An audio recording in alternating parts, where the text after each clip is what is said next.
My name is Pam Pfeiffer, and I'm a librarian at Tarrant County College in Fort Worth, Texas. I'm here to learn new things here at ALA, and I'm really glad to be participating in Banned Books Week, or the Banned Books project here.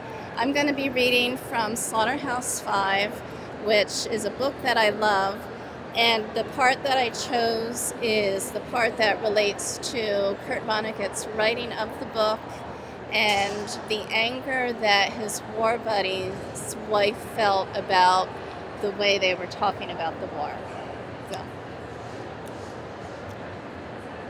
So we tried to ignore Mary and remember the war. I took a couple of belts of the booze I'd brought. We would chuckle or grin sometimes as though war stories were coming back, but neither one of us could remember anything good. O'Hare remembered one guy who got into a lot of wine in Dresden before it was bombed, and we had to take him home in a wheelbarrow. There wasn't much to write a book about. I remembered two Russian soldiers who had looted a clock factory. They had a horse-drawn wagon full of clocks. They were happy and drunk. They were smoking huge cigarettes they had rolled in newspaper. That was about it for memories, and Mary was still making noise. She finally came out in the kitchen again for another Coke. She took another tray of ice cubes from the refrigerator, banged it in the sink even though there was already plenty of ice out. Then she turned to me, let me see how angry she was, and that the anger was for me. She had been talking to herself, so what she said was a fragment of a much larger conversation. "You were just babies then," she said. "What?" I said. "You were just babies in the war, like the ones upstairs." I nodded that this was true. We had been foolish virgins in the war, right at the end of childhood. "But you're not going to write it that way, are you?" This wasn't a question, it was an accusation.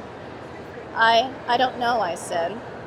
"Well, I know," she said. "You'll pretend you were men instead of babies, and you'll be played in the movies by Frank Sinatra and John Wayne, or some of those other glamorous, war-loving, dirty old men. And war will look just wonderful, so we'll have a lot more of them, and they'll be fought by babies like the babies upstairs." So then I understood. It was war that made her so angry. She didn't want her babies or anyone else's babies killed in wars, and she thought wars were partly encouraged by books and movies. So I held up my right hand and I made her a promise. "Mary," I said, "I don't think this book of mine is ever going to be finished. I must have written 5,000 pages by now and thrown them all away. If I ever do finish it, though, I give you my word of honor. There won't be a part for Frank Sinatra or John Wayne. I tell you what," I said, "I'll call it the Children's Crusade." She was my friend after that.